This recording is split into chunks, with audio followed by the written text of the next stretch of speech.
7. Intelligence Community Dustin J. Carmack Mission Statement to arm a future incoming conservative president with the knowledge and tools necessary to fortify the United States intelligence community, to defend against all foreign enemies and ensure the security and prosperity of our sovereign nation, devoid of all political motivations, and to maintain constitutional civil liberties. Overview. The United States intelligence community, IC, is a vast, intricate bureaucracy spread throughout 18 independent and cabinet sub-agencies. 1. According to the Office of the Director of National Intelligence, ODNI, the IC's mission is to collect, analyze, and deliver foreign intelligence and counterintelligence information to America's leaders so they can make sound decisions to protect our country. 2. An incoming conservative president needs to use these intelligence authorities aggressively to anticipate and thwart our adversaries, including Russia, Iran, North Korea, and especially China, while maintaining counterterrorism tools that have demonstrated their effectiveness. This means empowering the right personnel to manage, build, and effectively execute actions dispersed throughout the IC to deliver intelligence in an ever-challenging world. It also means removing redundancies, mission creep, and IC infighting that could prevent these collection tools from providing objective, apolitical, and empirically backed intelligence to the IC's premier customer, the President of the United States. Today, as Abraham Lincoln famously said, the occasion is piled high with difficulty, and we must rise with the occasion. We must think anew, and act. 202. Mandate for leadership. The conservative promise anew. 3. The intelligence community maintains an incredible capacity to achieve its mission, but both the IC and the somewhat antiquated infrastructure that supports it often place too high a priority on yesterday's threats and methodologies instead of trying to identify possible future threats or the methodologies that might be needed to combat them. The IC also often spends too much time overcorrecting for past mistakes. The unintended consequences include hesitancy, groupthink, and an overly cautious approach that allows personal incentives to drive preset courses. The IC must be perceived as a depoliticized protector of America's civil rights and security. The American people are understandably frustrated by the fact that those who abuse power are rarely held to account for their actions. This must change, beginning with leadership that is both committed to ensuring that these agencies faithfully execute the laws of the land under the Constitution and resolved to punish and remove any officials who have abused the public trust. The IC must also start to look forward, not backward. A concerted, disciplined, leadership-led initiative must be undertaken to refocus and shift IC prioritization, funding, and authorities to new and emerging threats, technologies, and methodologies if the United States is to prevail against its global adversaries, for unfortunately, America's major strategic threat is a nation-state peer and possibly ahead of the U.S. in strategic areas. An incoming president must understand that today's intelligence competition could well require analyzing technologies the U.S. does not have or compartmentalizing certain information as was done during the Cold War because of intelligence penetration. A future president's ability to drive the resources needed to defeat another nation-state giant should therefore be the focus of near-term IC reforms. Office of the Director of National Intelligence, ODNI. The ODNI was established in the aftermath of the attacks on 9/11 and intelligence failures leading up to the 2003 U.S. war in Iraq. The office and its functions stem from authorities established under executive orders promulgated by President George W. Bush in 2004, followed by statutory authorizations in the Intelligence Reform and Terrorism Prevention Act of 2004. IRTPA.5 Proponents of an ODNI hope to establish reforms similar to the Goldwater-Nichols Department of Defense (DoD) reforms of the 1980s, which identified recurring problems within DoD's command and control architecture and led to unified combatant commands with the chairman of the Joint Chiefs of Staff as the senior ranking member of the Armed Forces and principal military advisor to the President. The ODNI was envisioned as a small but powerful IC coordinating agency led by a Director of National Intelligence, DNI, as the President's principal intelligence advisor. The DNI would lead and provide oversight of the President's intelligence authorities while wielding a cudgel, budget and appointment. 203. Intelligence community authorities, to break institutional silos that had caused past intelligence integration failures. Originally envisioned by the 9/11 Commission as a strengthened, authoritative position, the final congressionally negotiated product signed by President Bush has led to ambiguous and vague authorities that are dependent on who is selected as DNI and Central Intelligence Agency, CIA. director and their level of support from the White House and National Security Council, NSC. 9/11 Commission Executive Director Philip Zelikow warned in a 2004 hearing that creating a new agency lacking any existing institutional base would require authorities at least as strong as those we have proposed, or else it would create a bureaucratic fifth wheel that would make the present situation even worse. 6. The OGNI has become that bureaucratic fifth wheel about which Zelikow warned. For example, under the Bush administration's initial legislative proposal, the CIA director would have been under the authority, direction, and control of the DNI and no longer the head of an autonomous agency. Additional mechanisms envisioned full budget authority for the DNI, including within DoD's intelligence components, as opposed to coordinating authority. Through arduous sausage-making and relatively quick negotiations, lawmakers produced statutorily vague authorities that traded away the DNI's ability to direct budgetary authority across the entire IC, including DoD, and left the CIA a subordinate but independent agency with duties to report to the DNI without explicit directing authority. These statutory developments were what led President Bush's first choice to serve as DNI, Robert Gates, to turn down the position. In discussions with the White House over the post, Gates noted that the legislation weakened the leadership of the community and that instead of a stronger person, you ended up with a weaker person because the DNI had no troops and no additional powers really on the budget, hiring, and firing. 7. Gates noted that success would require the president to make explicit publicly that the DNI is head of the intelligence community, not some budgeter or coordinator, and that he positions only prayer of success is for the president to say plainly how he sees the job. Without his explicit mandate, the endeavor is doomed to fail. 8. One of the two DNIs confirmed by the Senate during the Trump administration, John Ratcliffe, acknowledged that Gates's theoretical concerns became the practical reality that he inherited. Prior DNIs were the head of the IC only on paper and were routinely accustomed to yielding IC actions and decisions to the preferences of the CIA and other agencies. My ability to begin reversing that capitulation was accomplished solely because President Trump made it repeatedly clear to the entire national security apparatus that he expected all intelligence matters to go through the DNI. 9. 204. Mandate for leadership. The conservative promise to help further the legislative intent behind IRTPA. DNI Ratcliffe advised during the transition of incoming Biden DNI Avril Haines that the DNI should be the only cabinet level intelligence official. 10. While his recommendation was adopted and has corrected the previously allowed imbalance by making the DNI the only cabinet official and head of the IC at the table, the OGNI's effectiveness and direction leave much to be desired. A conservative president must decide how to empower an individual to oversee and manage the intelligence community effectively. To be successful, the DNI and OGNI must be able to lead the IC and implement the president's intelligence priorities. This includes being able to exercise both budget and personnel authority and being able to rely on timely, useful feedback from subordinate components of the IC, many of which are located within other cabinet agencies. The OGNI needs to direct, not replicate in-house, the other IC agencies' analytic, operational, and management functions. Considerations like mismanagement of human resources, joint duty assignments, and accelerated growth in senior personnel can cause a president to dictate to his incoming DNI a desire to slash redundant positions and expenditures while simultaneously giving the DNI the authority to drive necessary changes throughout the IC to deal with the nation's most compelling threats, including those emanating from China. As John Ratcliffe has noted, these are essential to the DNI having the abilities and authorities to effectively direct, coordinate, and tackle the immense national security challenges ahead for the intelligence community as intended under IRTPA. 11. Otherwise,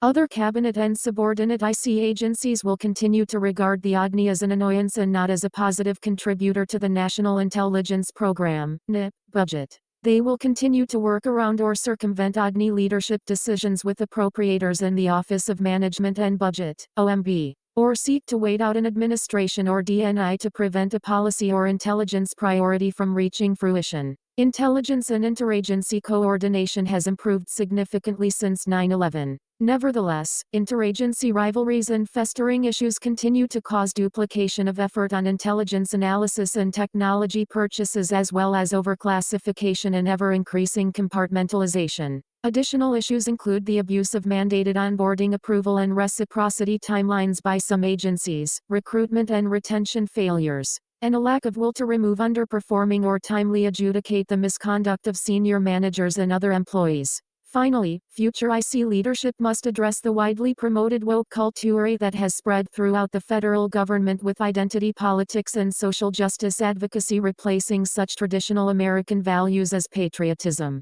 colorblindness, and even workplace competence. 205. Intelligence Community Executive Order 12333 IRTPA was passed in the aftermath of the 9/11 attacks against the homeland. It was intended to improve the sharing of information among the elements of the IC. Recognizing that the nature of the threats we now face blurs the lines between foreign and domestic intelligence in detecting and countering national security threats against the homeland. An equally important objective in passing the most significant intelligence reforms since the National Security Act of 194,712 was creation of the position of DNI, charged with assuming two of the three principal roles that formerly belonged to the Director of Central Intelligence, DCI, serving as Principal Intelligence Advisor to the President and leading the IC as an enterprise. Nearly 2 decades later, the DNI's record of effectiveness in improving the sharing of information and operating the IC as an enterprise is mixed. Implementation of the DNI's roles as leader of the IC and Principal Intelligence Advisor to the President has been challenging.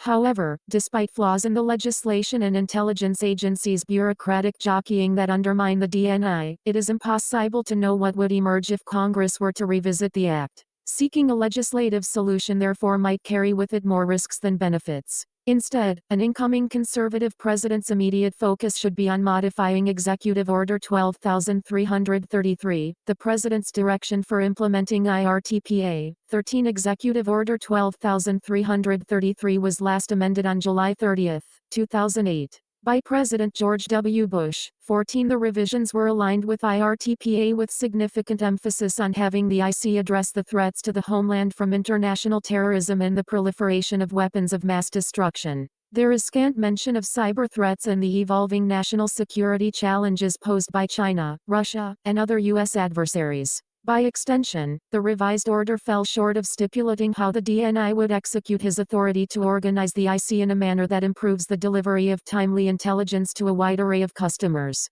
Executive Order 12333 should be amended to take account of the changing landscape of threats and improve the functional aspects of America's intelligence enterprise. To that end, a revised order should address the threats to the United States and its allies in cyberspace. These threats range from cyber warfare to information operations. The amended order should clearly delineate the roles and responsibilities of the various U.S. government cyber missions, including the recently created National Cyber Director's Office and power centers at the NSC, while protecting the privacy and civil liberties of U.S. citizens. Under the DNI's direction, the cyber mission should explicitly identify how information in the cyber domain will be shared promptly with the warfighters, from law enforcement agencies to the broader IC and state. 206. Mandate for leadership.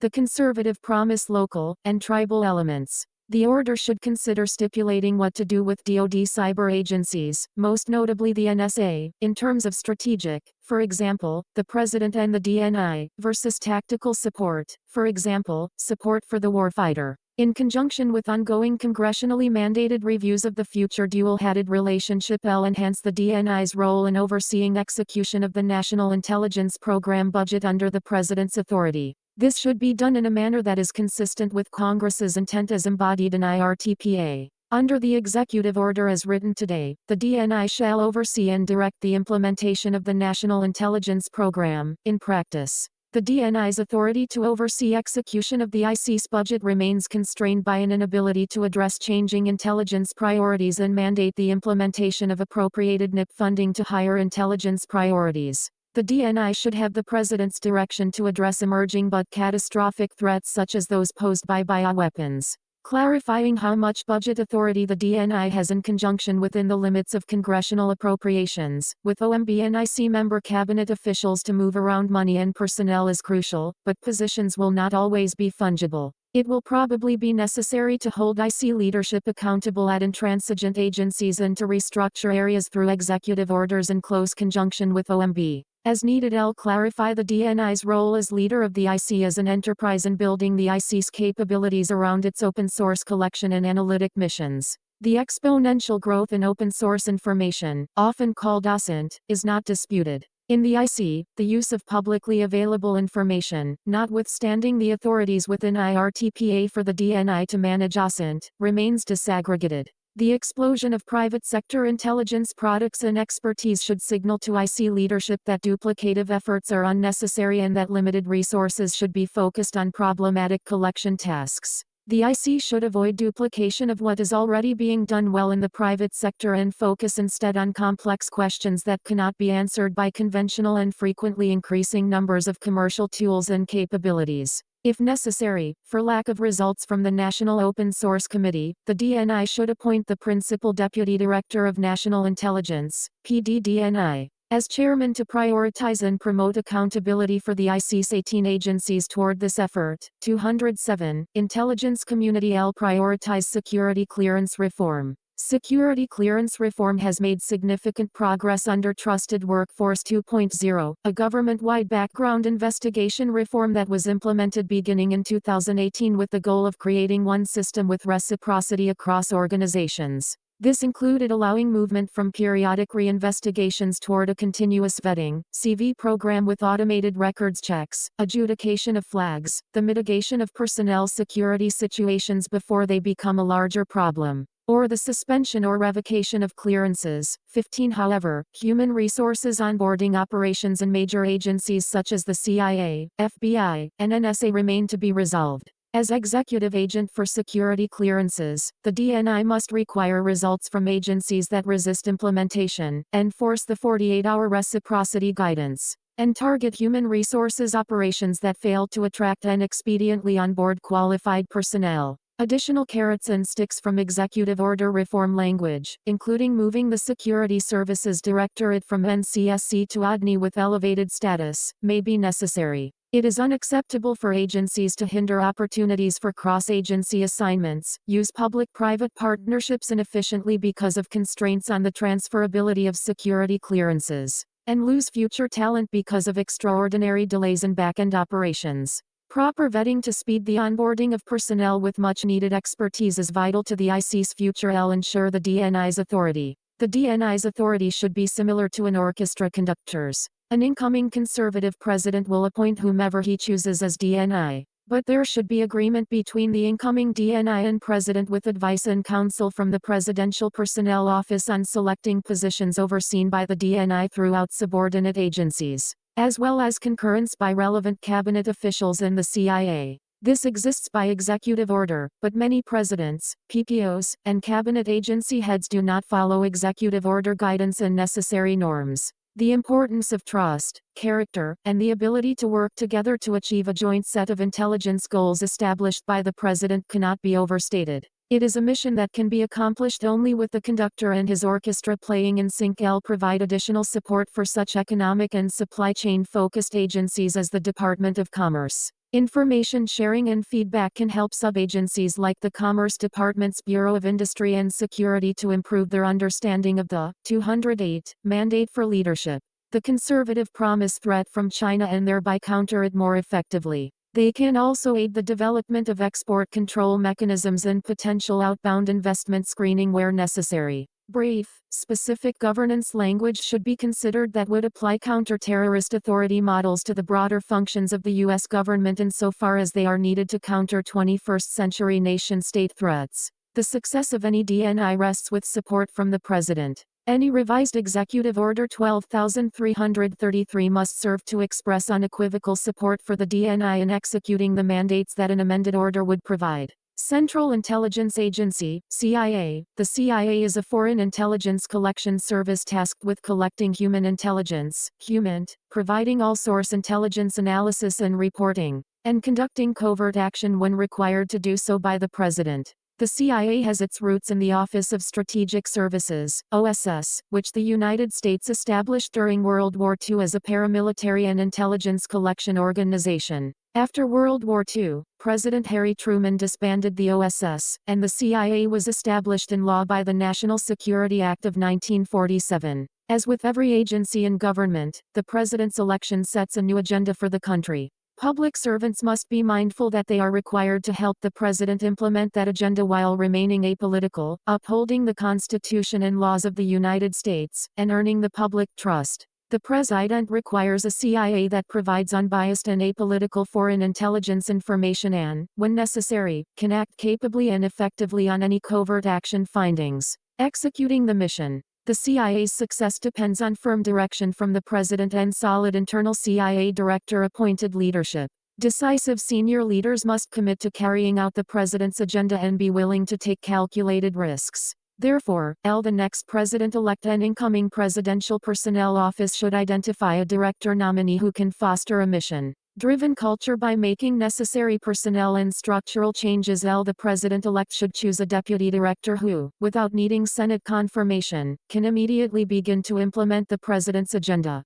This includes halting all current hiring to prevent the burrowing in of outgoing political personnel. Additional appointees should be placed within the agency as needed to assist the director in supervising its functioning. 209. Intelligence community. The director and deputy director should request briefings on all CIA activities and presence overseas, as well as any CIA-controlled access programs and existing covert action findings. Without exception, the director and deputy director should meet with all directorates and mission centers, prioritizing those that are aligned most closely with the president's priorities and calibrating collection and operations based on the president's intelligence requirements. This includes any areas where the CIA might be conducting its own diplomacy parallel to official State Department policy. It must be clear that the CIA's liaison relationships overseas must follow and not contradict those set at the policy level by the president through the State Department. The other principal offices responsible for executing the CIA's mission include the Directorate of Operations, Directorate of Analysis, Directorate of Science and Technology, Directorate of Support, and Directorate of Digital Innovation.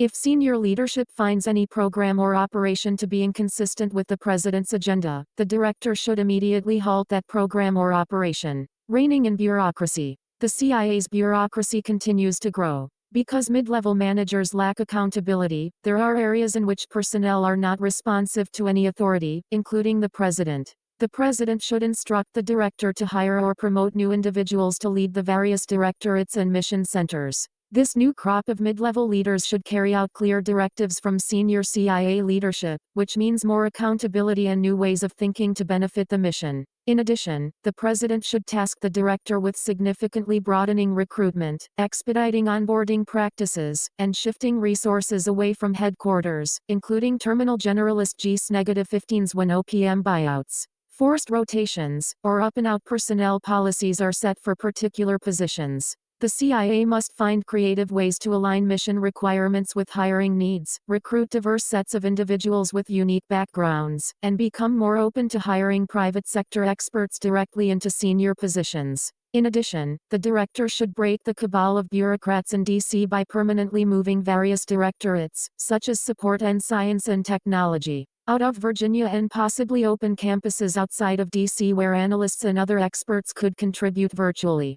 Redirecting resources. Certain CIA employees and offices have focused on promoting divisive ideological or cultural agendas and fostering a damaging culture of risk aversion and complacency. As soon as possible, the director should divert resources from any activities that promote unnecessary and distracting social engineering. The director should implement changes in promotion criteria. 210. Mandate for leadership. The conservative promise that reward individuals for creative thinking and quality of recruitments and products rather than numeric metrics or the achievement of benchmarks that are not essential to the mission. Not all careers in espionage are created equal, and the director should incentivize and reward applicants who are willing to accept high risks over those who are climbing the ranks simply by doing business as usual. The director should refocus the CIA to an US-like culture and mandate that all CIA employees acquire, as a condition of securing senior, GS-14+ rank, additional or enhanced language skills, technical or cyber expertise,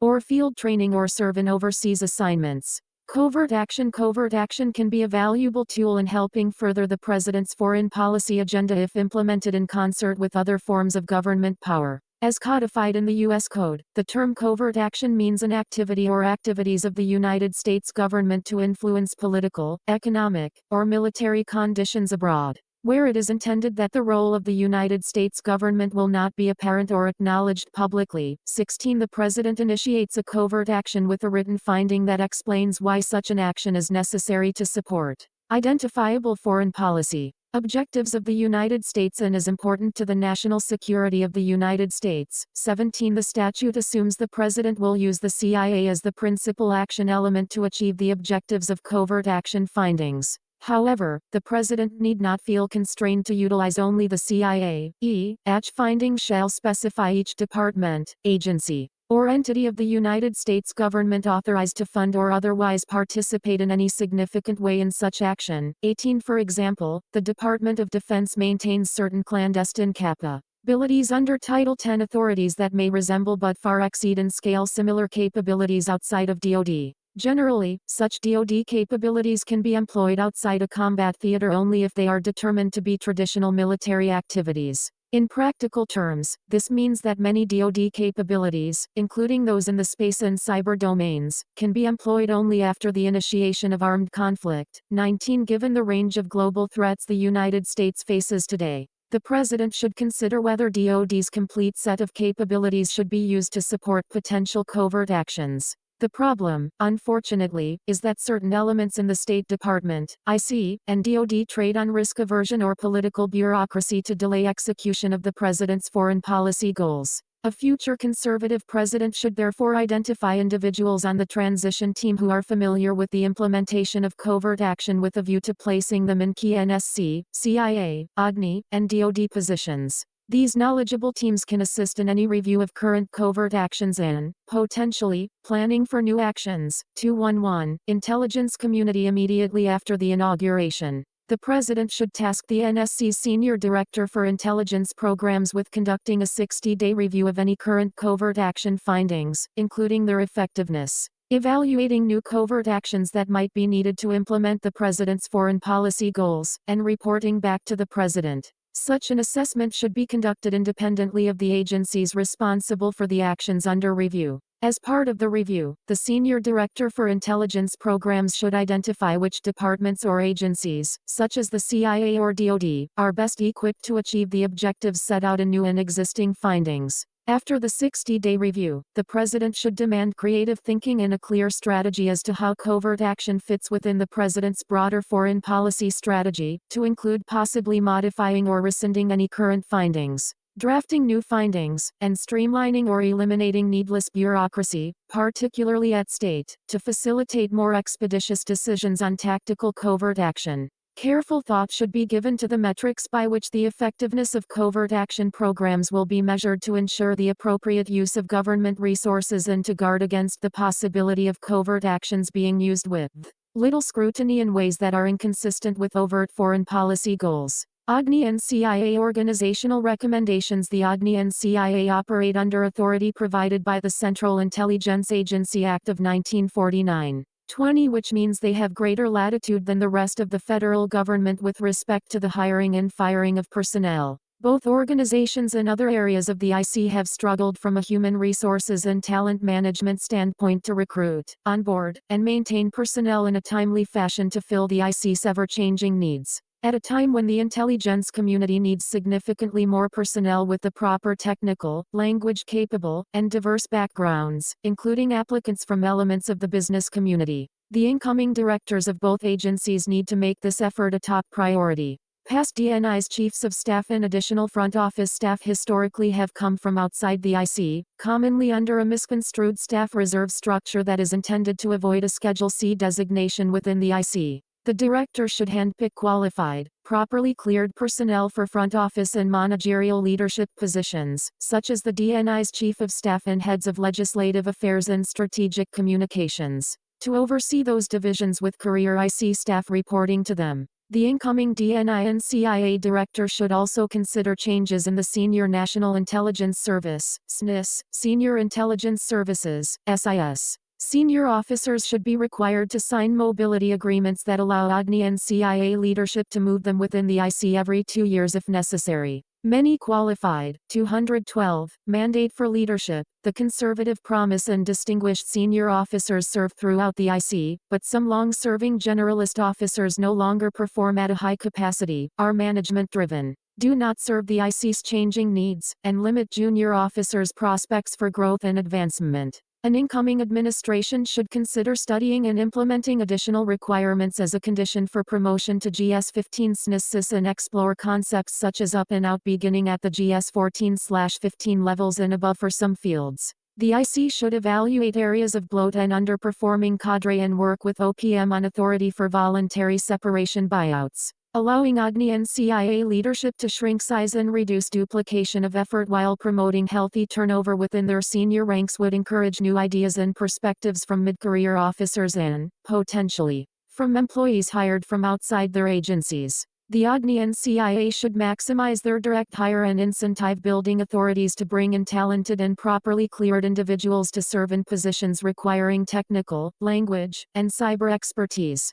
Finally, the human resources and talent management systems for onboarding purposes at the OGNI, CIA, and some other elements of the IC are fundamentally broken. For example, according to current CIA Director William Burns, it recently took more than 600 days, on average, for a CIA applicant to receive his or her necessary security clearance. 21 Although security clearance procedures have been somewhat improved in recent years and Burns has committed CIA to reducing that to no more than 180 days, degradation in other areas of the process has limited the IC's capacity to attract qualified and needed expertise. Preventing the abuse of intelligence for partisan purposes. The intelligence function must be protected from bottom-up and top-down politicization if it is to play its proper role in our national security decision-making process. Unfortunately, both types of politicization have occurred recently to the detriment of the intelligence community's reputation and credibility. More important, the politicization of intelligence risks contributing to policy failures, as we saw with the Iraq War, or even undermining our democratic system here at home.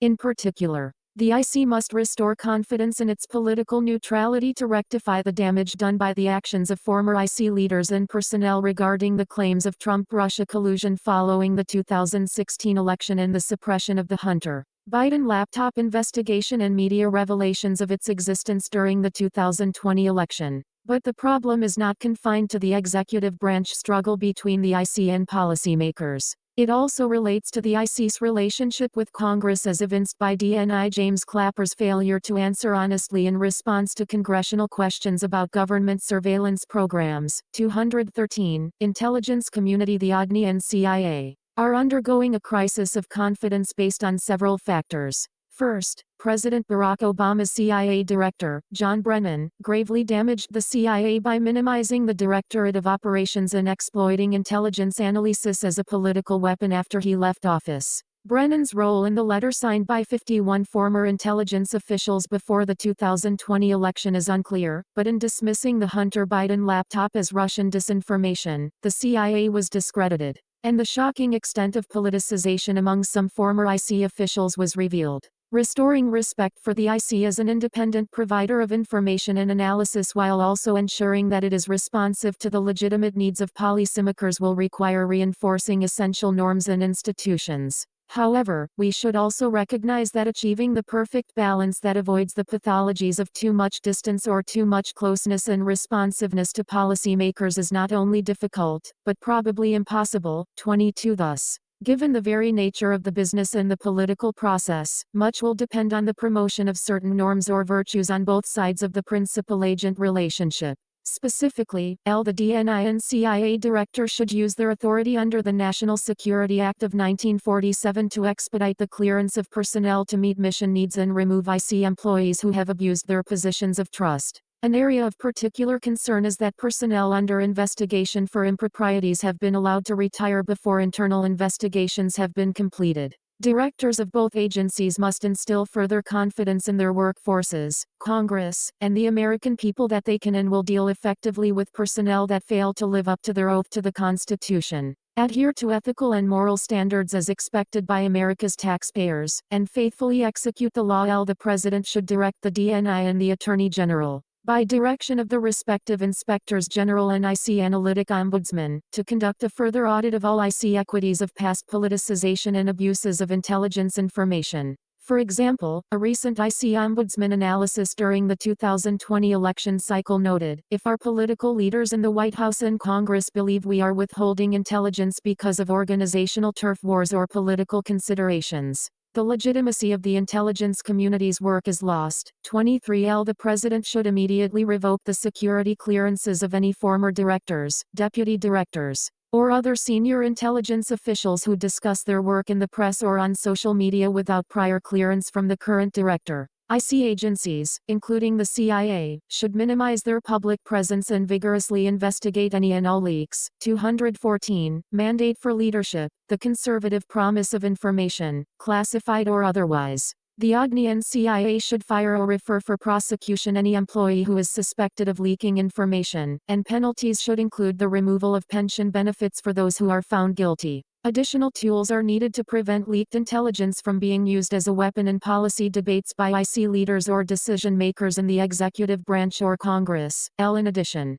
the Department of Justice should use all of the tools at its disposal to investigate leaks and should rescind damaging guidance by Attorney General Merrick Garland that limits investigators' ability to identify records of unauthorized disclosures of classified information to the media. Personnel have sufficient access to legitimate whistleblower claims under protections provided by Inspectors General and Congress. The Director and IC must prioritize hiring additional counterintelligence and security personnel to assist in this effort. Military and civilian IC training should include stronger emphasis on the norm of political neutrality, including a mandatory course on professionalism and repercussions for abuse in the execution of duties in all degree programs at the National Intelligence University. Intelligence leaders need to model norms of neutrality and respect for the decision-making authority of the President, appointed officials, and Congress. This includes building trust with key decision makers by not using their positions and privileged access to information to influence policymaking indirectly or directly in an inappropriate fashion, especially by engaging in threat inflation.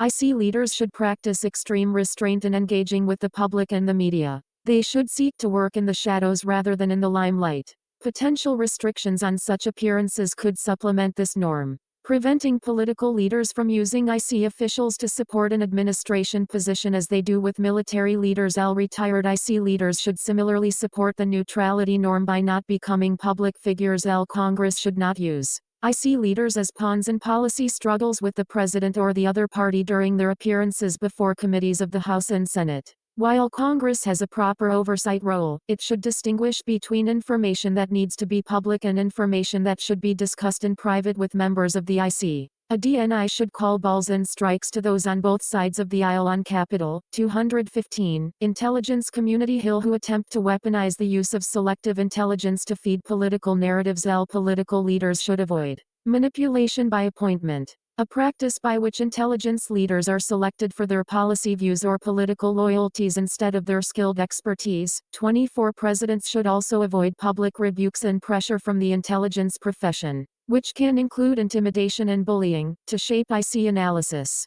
This will be easier if IC leaders live by the norms of neutrality and thus are not seen as political actors, for whom political responses are deemed necessary. Intelligence leaders and professionals should never cook the books for presidents or change or shape their analysis to preserve access or status. 25. Foreign Intelligence Surveillance ACT, FISA. A future president should understand the importance of FISA 26 while also seeking reforms and accountability for any abuses of its authorities. When discussing FISA and what changes may need to be made, it is important to note and recognize that there are stark differences among the individual FISA authorities. Section 702 of FISA, for example, allows the IC to target foreign terrorists, spies, cyber hackers, and other bad actors, but only if they are non-US persons, when their communications pass through the United States. While this authority may lapse if Congress does not resolve the issue by the end of 2023, Section 702 should be understood as an essential tool in the fight against terrorism, malicious cyber actors, and Chinese espionage. These are two major national security priorities for an incoming president, and it is imperative that the need to use properly maintained and accountable authorities to counter these challenges be recognized. Section 702 is a vital program that often provides the lion's share of intelligence used in the President's daily brief. PDB.27 An independent review by the Privacy and Civil Liberties Oversight Board, PCLOB, found that it was not abused. Nevertheless, Congress should review the PCLOB's upcoming 2023 report to help it determine whether any reforms or codification of recent administrative changes in FISA processes are needed. Other authorities in Title I and Title III, often referred to as traditional FISA, have elicited valid concerns about the politicization of intelligence collection authority in recent years. When seeking surveillance of Trump campaign advisor Carter Page, for example, the FBI and the Department of Justice concealed vital information from a specialized court and submitted applications that were riddled with errors. An incoming conservative president should consider reforms designed to prevent future partisan abuses of national security authority. A package of strong provisions to protect against such partisanship might include 216, mandate for leadership. The conservative promise stiffer penalties and mandatory investigations when intelligence leaks are aimed at domestic political targets. Tighter controls on otherwise lawful intercepts that also collect the communications of domestic political figures. An express prohibition on politically motivated use of intelligence authorities. Reforms to improve the accountability of the Justice Department and the Foreign Intelligence Surveillance Court. To keep intelligence credentials from being used for partisan purposes, former high-ranking intelligence officials who retain a clearance should remain subject to the Hatch Act after they leave government to deter them from tying their political stands or activism to their continuing privilege of access to classified government information. The IC should be prohibited from monitoring so-called domestic disinformation. Such activity can easily slip into suppression of an opposition party's speech, is corrosive of First Amendment protections, and raises questions about impartiality when the IC chooses not to act. China-focused changes, reforms, and resources. The term whole of government is all too frequently overused, but in responding to the generational threat posed by the Chinese Communist Party, that is exactly the approach that our national security apparatus should adopt. CIA Director William Burns has formally established the China Mission Center focused on these efforts, but it can be successful only if it is given the necessary personnel, cross-community collaboration, and resources. That is uncertain at this point, and just how seriously the organization is taking the staffing of the center is unclear. A critical strategic question for an incoming administration and IC leaders will be, how, when, and with whom do we share our classified intelligence? Understanding when to pass things to liaisons and for what purpose will be vital to outmaneuvering China in the intelligence sphere. Questions for a president will include, what is our overarching conception of the adversarial relationship and competition? How does intelligence sharing fit into that conception? 217. Intelligence community. Some members of Congress have said that intelligence relationships such as the Five Eyes 28 should be expanded to include other allies in the Asia-Pacific in, for example, a Nine Eyes framework. This fails to take into account the fact that any blanket expansion would necessarily involve protecting the sources and methods of a larger and quite possibly more diverse group of member countries that might or might not have congruent interests. That being said, however, a future conservative president should consider what resources and information sharing relationships could be included in an ad hoc or quasi-formal intelligence expansion, for example, with the Quad. Among nations trying to counter the threat from China, significant technology, language skills, and financial intelligence resources are needed to counter China's capabilities. 29. The IC was caught flat-footed by the recent discovery of China's successful test of a nuclear-capable hypersonic missile. No longer can America's information and technological dominance be assumed. China's gains and intense focus on emerging technologies have taken it in some areas from being a near-peer competitor to probably being ahead of the United States. China's centralized government allocates endless resources, sometimes inefficiently, to its strategic Made in China 2025 and military apparatuses, which combine government, military, and private sector activities on quantum information sciences and technologies, artificial intelligence, AI, machine learning, biotechnologies, and advanced robotics.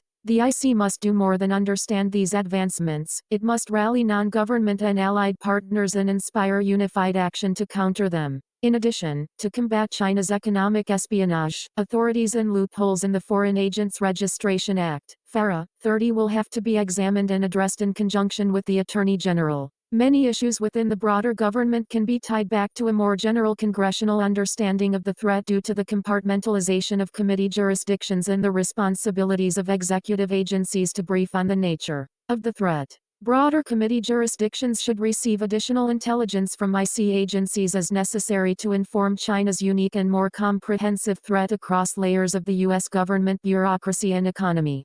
Former DNI John Ratcliffe increased the intelligence budget as it related to China by 20%. When people ask me why I did that, he explained in an interview, I say, because no one would let me increase it by 40%. I had an $85 billion combined annual budget for both the National Intelligence Program and Military Intelligence Program. My perspective was, whatever we are spending on countering China, it isn't enough. 31 From an intelligence standpoint, the need to understand Chinese motivations, capabilities, and intent will be of paramount importance to a future conservative president. It is therefore also of paramount importance that the whole of government be rowing together. 218. Mandate for leadership. The conservative promised National Counterintelligence and Security Center, NCSC. The Senate Select Committee on Intelligence, SSCI, has taken a keen interest in possibly updating the codified language underpinning much of the nation's counterintelligence apparatus. Spy versus spy threats continue to exist, but the rise of China and, to an extent, Russia's machinations move beyond the governmental sphere to technological, economic, supply chain, cyber, academic,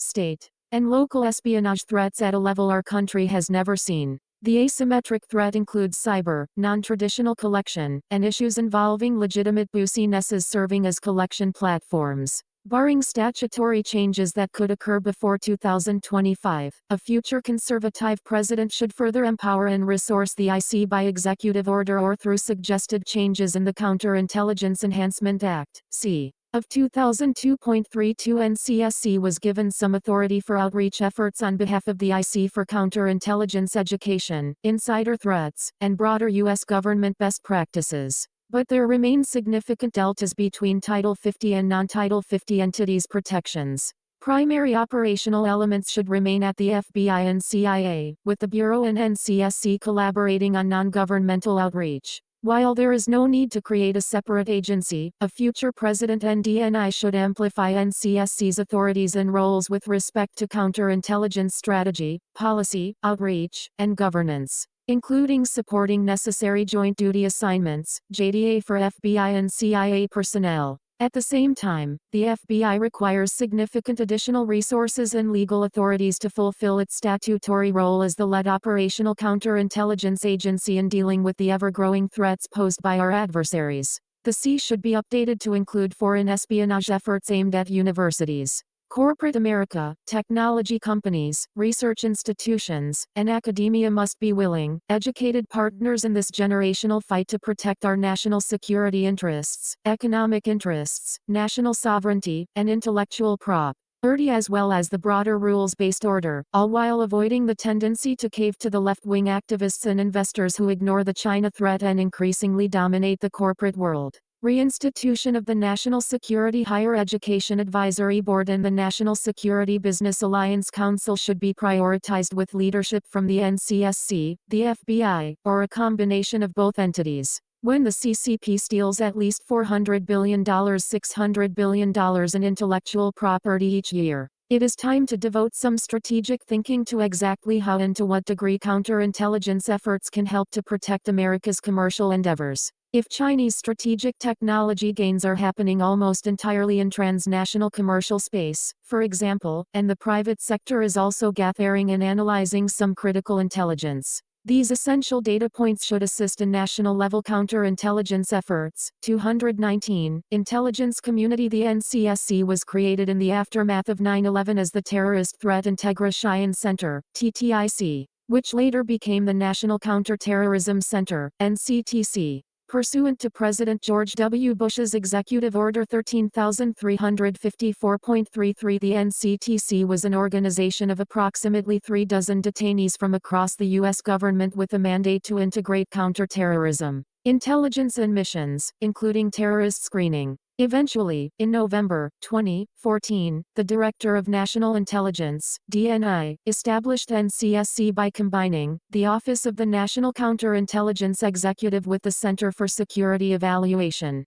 the Special Security Center and the National Insider Threat Task Force, to effectively integrate and align counterintelligence and security mission areas under a single organizational construct. The Director of NCSC serves in support of the DNI's role as Security Executive Agent, SECAA, to develop, implement, oversee and integrate personnel security initiatives throughout the U.S. government. 34 NCSC has added value in such areas as fusing cross-community intelligence for terrorism watchlisting purposes and improving information sharing while carrying roughly half of the overall cadre for the ODNI. An incoming administration should focus NCTC on integrative tasks, many of which cannot be carried out elsewhere in the IC, but should not use personnel and resources for redundant analyses that duplicate the work of such other IC entities as the FBI and CIA. Additional areas for reform: analytical integrity. The tradecraft of intelligence analysis is mostly a collection of lessons learned over decades about what works and does not work in a profession whose high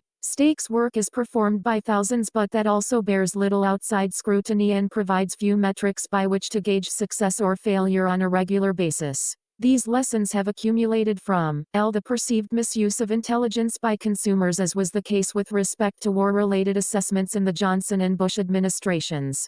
Failures such as the failures to warn of the collapse of the Soviet Union and the specific threat of 9/11. Successes in piecing together tactical and often technical puzzles such as estimates of Iranian nuclear program maturation. And strategic victories such as anticipating critical geopolitical developments that have been years in the making. 220. Mandate for leadership. The conservative promise historically. This tradecraft has been passed on in the form of unwritten rules learned on the job in an agency-specific training classes, but increasingly since the intelligence reforms of 2004, they have been codified IC-wide under the direction of the Deputy Director of National Intelligence for Mission Integration. A RAND study of U.S. intelligence tradecraft notes that the vast majority of intelligence analysts reside outside the Central Intelligence Agency and do work that is tactical, operational, and current. 35. The study goes on to note that the Defense Intelligence Agency, DIA, has as many analysts as the CIA has and that the National Security Agency, NSA, has several times as many analysts, as does the National Geospatial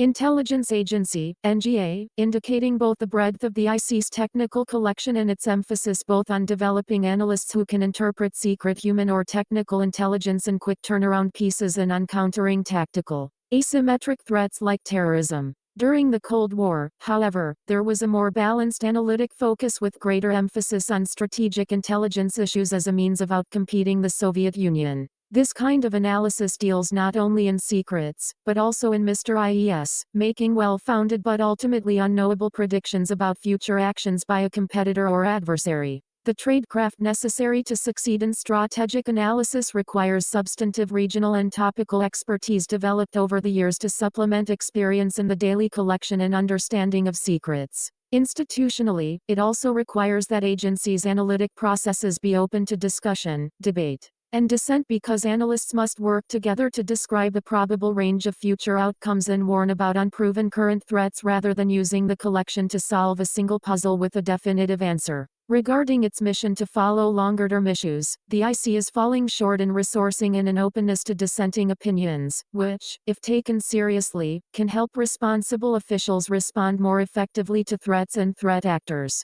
The IC Analytic Ombudsman has expressed concern that hyperpartisanship has threatened to undermine the foundations of our republic, penetrating even into the intelligence community. 36. For example, the Ombudsman noted in a report on the IC's handling of election threat analysis in 2020 that, in his view, CIA officials had deliberately downplayed dissenting views and coordination comments expressed by experts at the National Intelligence Council and elsewhere who felt there was evidence of Beijing's intent to exert at least some influence on the 2020 election as opposed to the consensus view that Beijing did not interfere in U.S. elections. Senior CIA analysts and leaders made it difficult to have a healthy analytic conversation in a confrontational environment while violating multiple official IC tradecraft standards. By not allowing dissents or considering alternatives, the CIA exercised undue influence on intelligence. 37. Subsequent exposure of China. Linked online, 221. Intelligence community influence and the FBI's warnings about continued efforts through the 2022 midterms highlight the folly of undue certainty without consideration of alternatives. On election influence and other controversial issues, such as the origin of COVID-19. Analysts at the most powerful intelligence agencies have increasingly tended to use the leeway they have been given to insert their political views into their work in order to influence, if possibly even control, the analytic process. They do this in ways that attempt to squash dissent and impair the creation of a culture in which entrenched views are challenged and unpopular analytical lines can survive or not according to their merits. To help the United States and its leaders to outcompete China across multifaceted societal, economic, military, and technological threats, the IC's capability to conduct strategic intelligence analysis that is relevant to policymakers in both parties must be rebuilt and strengthened. Because Beijing may be appear or even exceed U.S. capabilities in some areas, the post-9/11 analytic focus on quick turnaround secrets is not good enough. Strategic planning, informed by intelligence, must take place for the United States to stay ahead of whatever new threats China may pose.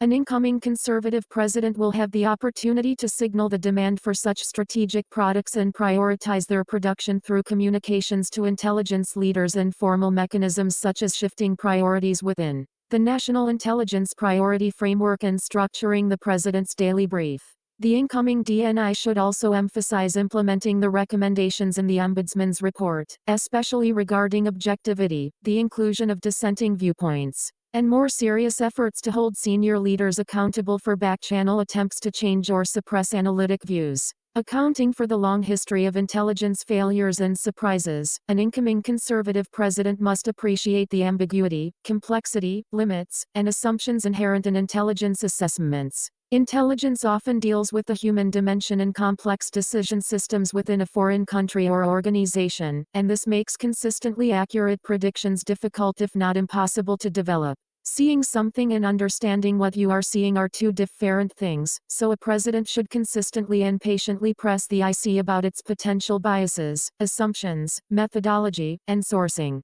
With regard to election threat analysis and politically controversial topics, agency leaders should take seriously the Ombudsman's admonition that we need to maintain tradecraft standards across all countries and topics by ensuring that equitable standards apply across all foreign threat actors. Analysis should be put forward without regard to the domestic political ramifications of intelligence conclusions. Obligation to share and real-time auditing capability. The federal government has made admirable progress in recent years by being more, 222, mandate for leadership. The conservative promise forward-leaning in sharing cyber threat intelligence with private sector partners and the public, emphasizing that the protective nature of such information is of value only if put into the right hands at the right time. Since critical infrastructure and services are overwhelmingly owned, managed, and defended by the private sector in the United States, there has been an increasing emphasis on declassifying intelligence and sharing actionable information with private sector partners, often through industry-specific information sharing and analysis centers, ISACs, regional meetings of government and private sector experts called InfraGard.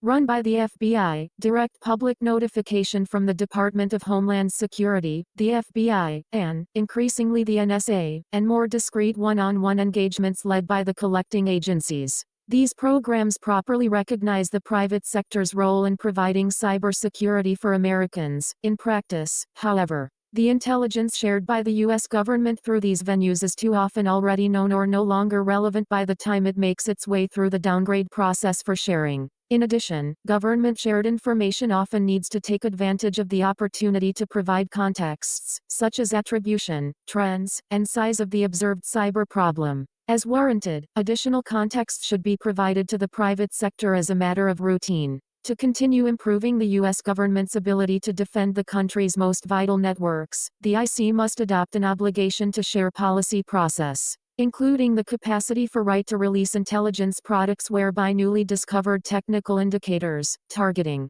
and other intelligence relevant to cyber defense are automatically provided either to the public or to targeted entities within 48 hours of their collection, which is how counterterrorism intelligence has been managed for years when it comes to a duty to warn. Under this policy, Agency heads should still have the flexibility to withhold intelligence for operational or counterintelligence reasons but would need to report regularly to Congress on the number of and justification for exceptions. This policy would make sharing intelligence and defending networks the default, as it already is in the rest of the cybersecurity community outside the IC, to improve the quantity, relevance, and timeliness of defensive information while ensuring accountability for top leaders when they must withhold this information. One of the most significant challenges within the IC is presented by the need to share information promptly among the 18 elements of the intelligence enterprise. The only long-term solution to the understandable tension between the need to share information and the need to protect intelligence sources and methods is a robust real-time auditing capability that electronically flags unauthorized access. Under an identity management system with real-time audit, even the most sensitive information acquired by America's intelligence agencies can be shared, and the access to and use of that information are appropriately monitored. Establishing 223 intelligence community. A real-time auditing capability is essential to decreasing the risk for the heads of intelligence agencies and meeting their statutory requirements to ensure that they protect sources and methods associated with the classified information their agencies collect. Overclassification. There is broad consensus across the U.S. government and among stakeholders that the system for classifying, declassifying, and otherwise marking and handling sensitive information is at a crossroads. Exorbitant amounts of classified data are created daily, and agency personnel often mistakenly choose classification as the default selection to ensure national security. At the same time, the effectiveness of downgraded and carefully declassified information to support foreign policy efforts has been borne out in, for example, alerting the broader world of Russia's buildup and likely plans for its invasion of Ukraine. Two executive orders principally govern how the U.S. government handles classified and sensitive information. Executive Order 13526 Classified National Security Information, issued in 2009. 38 prescribes the classification levels and procedures for declassification. Executive Order 13556 Controlled Unclassified Information, issued in 2010. 39 aimed to establish a uniform program for managing all unclassified information that requires safeguarding or dissemination controls. The current system for declassifying classified national security information, CNSI, is extraordinarily analog, requiring experts' review of individual records. Declassification policies are based on human review of paper and need to contemplate and handle the proliferation and volume of digital records created by agencies. The U.S. government will soon reach the point at which manual review is impossible. The declassification of CNSI should support key U.S. national security objectives, reflect mission priorities, and not serve solely as a necessary procedural function. Reforms should include tighter definitions and greater specificity for categories of information requiring protection, more stringent policies to effect significant reductions in the number of original classification authorities, OCUS. Stricter accountability measures at the OCA level and more detailed security classification guides. 224. Mandate for leadership. The conservative promise. Enhanced metrics for accuracy of classification. A general simplification of the overall system for the benefit of users. On the back end, an ODNI-run declassification process that is faster, nimbler, default to automated, and larger scale should be a priority. Additionally, investments in IT are required to deal with the growing volumes of CNSI collected and produced in the digital age, along with many years' worth of existing analog and digital holdings that could provide valuable historical insights. An incoming administration needs to explore options to prioritize funding for innovation and declassification management, for example, by establishing a budget line item specifically for the modernization of declassification or designating funding for program classification management as a special interest item. The administration will also need to transition to using technology, including tools and services for managing big data, which provide a robust electronic record repository, making information within and across agencies easier to organize and locate and facilitating more rapid review and release capabilities for records of emerging interest. Artificial intelligence machine learning, which, when incorporated into existing business practices, enables machine interpretation of unstructured text and data, applies decision support technology to enable more consistent classification decisions, and expedites reviews between agencies.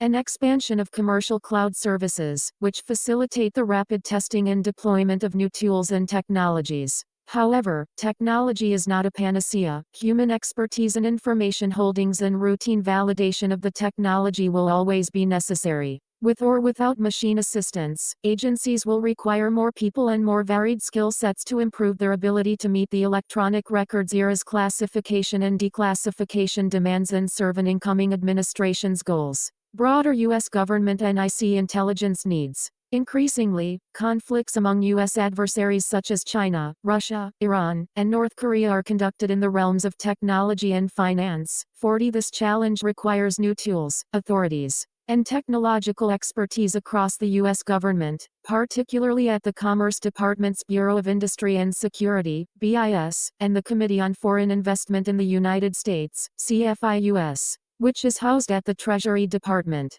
An incoming conservative president should task his DNI and Secretary of Commerce with increasing coordination, the resources needed for BIS and SCIF capacity, and proper and necessary intelligence sharing to counter the activities of multifaceted adversaries such as China. This would include additional work with private sector expertise, granting clearances to niche sector experts and United States citizen commercial and financial partners as needed. 225. Intelligence community cover in the digital age. Even in the public domain, it is becoming increasingly clear that protecting the identities of undercover intelligence officers is difficult in the digital age. 41. The truth is that as our daily activities are conducted predominantly in the digital domain, our antiquated system for providing cover to undercover officers has lagged woefully behind the threat from foreign adversaries. The DIA, CIA, and FBI are increasingly aware of this threat and are devoting resources to the problem. Their back-office infrastructure, however, is such that they are still using methods for providing cover from decades past that put valuable intelligence officers at unnecessary risk.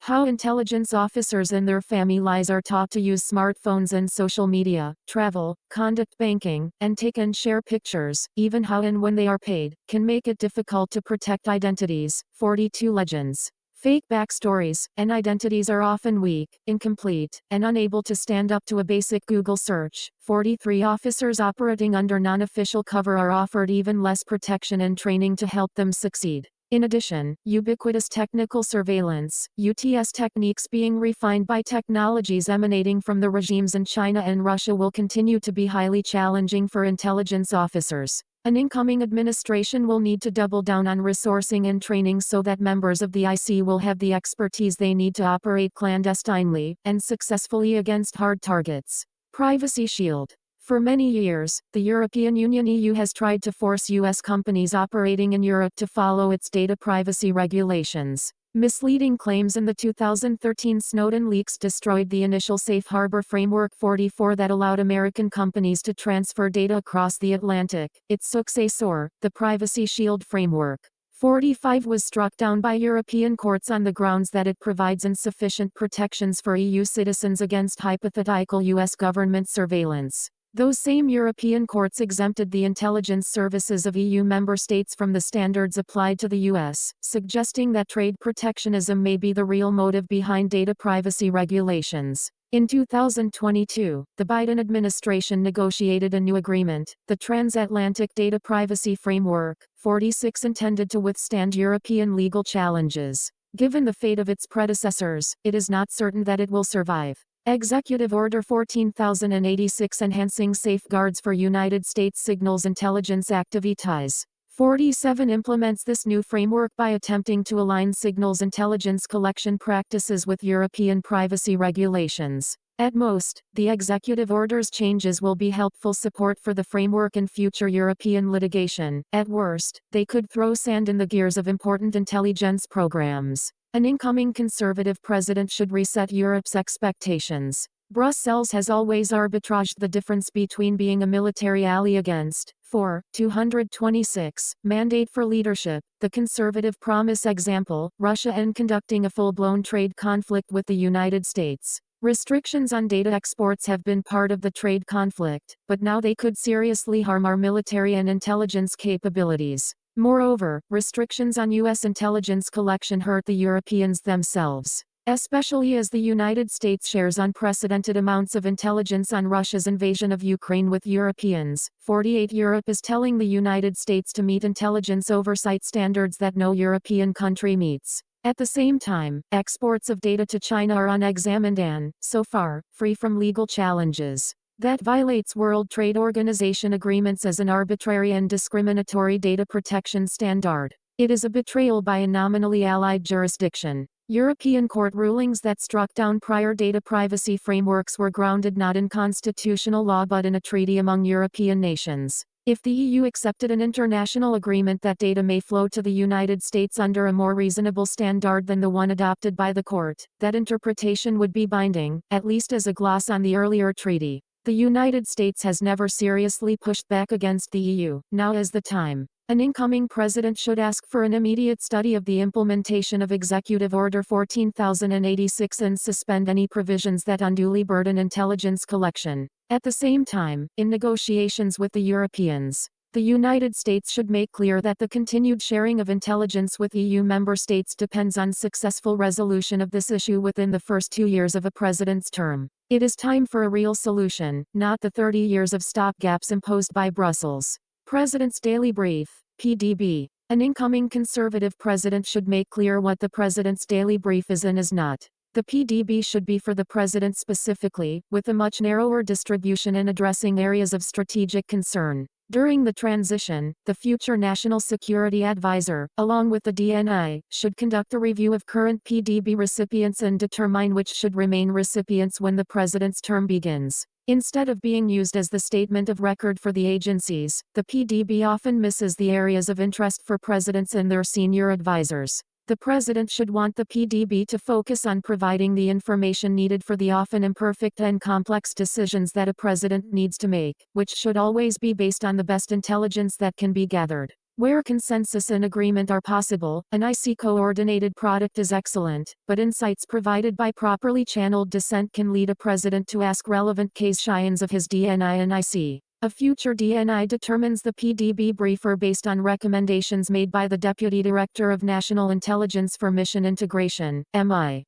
Historically, briefers have come from the CIA, but a future president and DNI should, 227, intelligence community consider a primary briefer or a rotation of briefers from other IC elements. Additionally, the entirety of the PDB staff and production should be located at ODNI. National Intelligence Council, NIC. The National Intelligence Council is the IC's premier analytic organization and includes more than a dozen national intelligence officers, NEOs, each of whom leads the IC's analysis within a regional, China, Russia, Iran, etc. or functional, cyber, counterproliferation, economics, etc. mission area. This includes authoring national intelligence estimates on major strategic issues with the entire IC, overseeing and deconflicting the annual analytic plans of each agency, and weighing in on day-to-day major analytical issues, sometimes individually. For example, by writing the NIC's strategic memos or providing detailed expert briefings to the president before major decisions.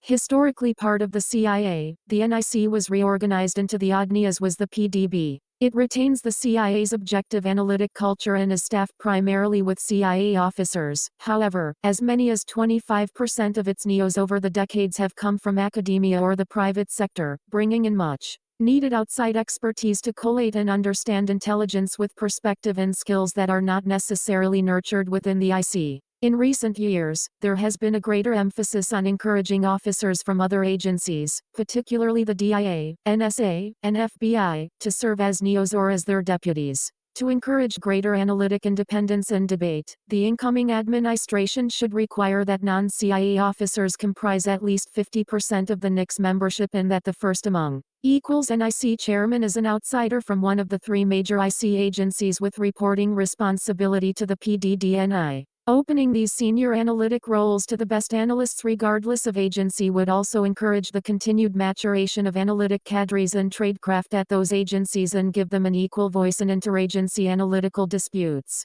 which in turn would give the president access to the best thinking in a variety of sources and perspectives from across the entire IC rather than from the CIA alone. IC Chief Information Officer. The Intelligence Community Chief Information Officer, IXIO directs and oversees all aspects of the classified IT budget for all of the IC's 18 elements. As the DNI's principal advisor for technology, the IXIO must be well versed in technology, acquisitions, operations, and interagency cooperation to advance our technical prowess and simultaneously direct a bureaucracy that, left unchecked, will serve each element's own preferences. To ensure that procured and implemented technology and policy reflect the administration's agenda, the IXIO must have the support of the DNI and possess the ability to command cooperation between and promote interoperability across IC members. Because of the unique responsibilities entrusted to this position, incumbency has seesawed between political appointees and career civilians. Due to its congressionally capped salary, the position is often filled by an SS level member administratively detailed to support the DNI. At times, the IXIO is incorrectly, 228, mandate for leadership, the conservative promise referred to as the OGNI-CIO. By law, and to secure unbiased execution across all of the IC's 18 elements, the same individual may not serve as IXIO and OGNI-CIO. They are two distinct positions. Critical areas in ICIT portfolio priorities for the IXIO include but are not limited to transparent accounting and allocation of IT investments across the IC, including commercial cloud computing and storage, C2E. Recognized and uniform security access for people, systems, and capabilities to enable interoperability across IC elements, 5G/6G data transmission and network interoperability, which is vital to IC element operations. Artificial intelligence and machine learning, quantum cryptography and post-quantum encryption, PQE, and cybersecurity infrastructure where Biden administration changes have realigned and reassigned management oversight and IT architecture responsibilities to NSA and DHS CISA, conflicting with IXIO delineated roles.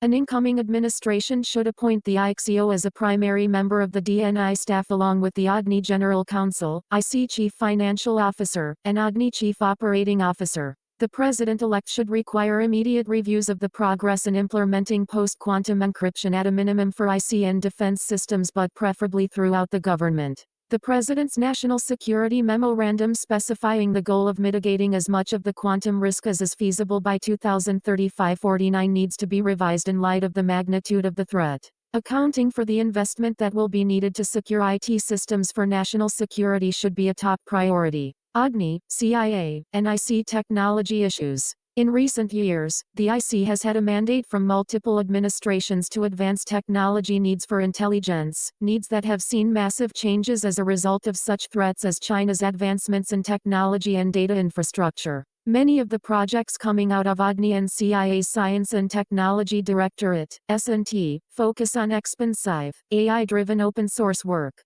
But there is likely duplication of effort in areas where the private sector and entrepreneurs are already making progress. 229. Intelligence Community. The Intelligence Advanced Research Projects Activity, IARPA, and S&T should focus primarily on challenging technology problems, avoiding duplication of what is already being done well in the private sector in such areas as practical defense. Cyber intelligence and artificial intelligence research would help to focus the AJAN size on the complex shadow tasks at hand while simultaneously freeing limited resources for advancement in other areas. President's Intelligence Advisory Board and PIB Intelligence Oversight Board. The President's Intelligence Advisory Board, PIB, is charged with providing the President with an independent source of advice on the IC's effectiveness while offering insights into the IC's future plans. The board is meant to have access to all information needed to perform its functions and to have direct access to the President. The Intelligence Oversight Board is a standing committee within the PIB.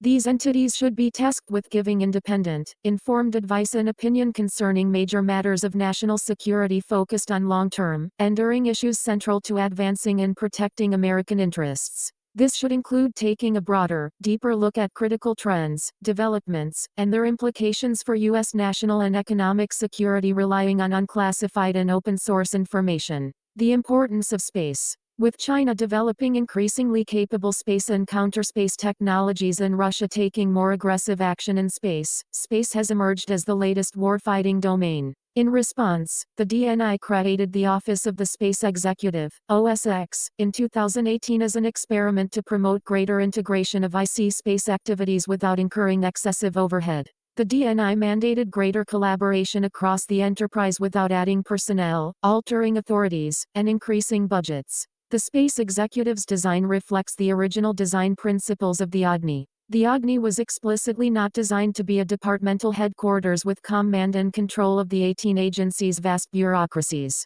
Rather, it was designed to be small and lightweight with a mission to coordinate and integrate the critical activities of the IC's 18 agencies without creating new bureaucracy. That goal should remain in force, and calls by outside entities or Congress to add new centers and layers should be rejected. The Office of the Space Executive has been recognized as an effective governance model and has spawned similar efforts, including the Election Threats Executive, Economic and Threat Finance Executive, and Cyber Executive. With this in mind, the following initiatives should be pursued. Expand collaboration with partners. For too many decades, the IC and DoD have acquired and operated satellites independently. To improve their ability to meet the threat posed by China and Russia, the IC and DoD should, 230, mandate for leadership, the conservative promise 1. Explore new methods for better integrating our space assets, 2. Examine the possibility of joint programs, and 3. Fully utilize unique Title 10 and Title 50 authorities to execute space defense and offense strategies jointly. Additionally, the IC should support building international alliances with like-minded partners beyond the Five Eyes intelligence-sharing nations. Increasingly, potential allied nations, and their commercial companies, are developing innovative space capabilities to augment and strengthen the U.S. space defense and intelligence posture. Refocus space-related intelligence collection. The IC has developed a space threats collection posture predicated on 3 assumptions. 1. The best information on developing space threats comes from collection against the adversary's military institutions on Earth. 2. There should be a clear dividing line between DoD's intelligence activities and the IC's. And 3. Only government-developed exquisite capabilities can inform threat analysis and decision-making effectively. Developments by our adversaries and the emergence of a vibrant commercial space marketplace over the past decade have rendered all 3 assumptions false and even dangerous. The IC must therefore refocus and invest in methods that will enable it to characterize accurately the threats that already exist in space, not just on the ground, break down barriers to information sharing in collaboration with the DoD, and embrace commercially derived capabilities that can be adapted to a national security mission, all while emphasizing the need to protect critical supply chains and the cybersecurity needs that result from an increasingly government commercial, low Earth orbit. Our nation's economic and national security depends on being able to advance America's leadership position in space, which is eroding in the face of increasing threats from adversaries and our own inaction. 231. Intelligence Community. An unfinished experiment. The intelligence community, including specifically the role of the DNI and Agni, is an unfinished experiment. The envisioned design principle was a conservative one, a small, network-centric model for enterprise coordination as opposed to a large monolithic bureaucracy like DHS. The Agni, however, has reverted in some ways to a bureaucratic and hierarchical model characterized by limited effectiveness. Historically, the CIA has undercut the DNI and maintains primacy in the IC hierarchy, especially regarding the White House. An incoming conservative President can right the ship and return the IC governance model to first principles by using a limited but empowered leadership and coordination designed to serve the nation's intelligence and national security needs while reclaiming the public trust. With fiscal responsibility, political neutrality, personnel accountability, technological prowess, and necessary human capital needed to counter the immense nation-state and asymmetrical threats facing our country. Authors note, the preparation of this chapter was a collective enterprise of individuals involved in the 2025 presidential transition project. No particular policy statement, reform recommendation, or other view expressed herein should be attributed to any individual contributor or to the author.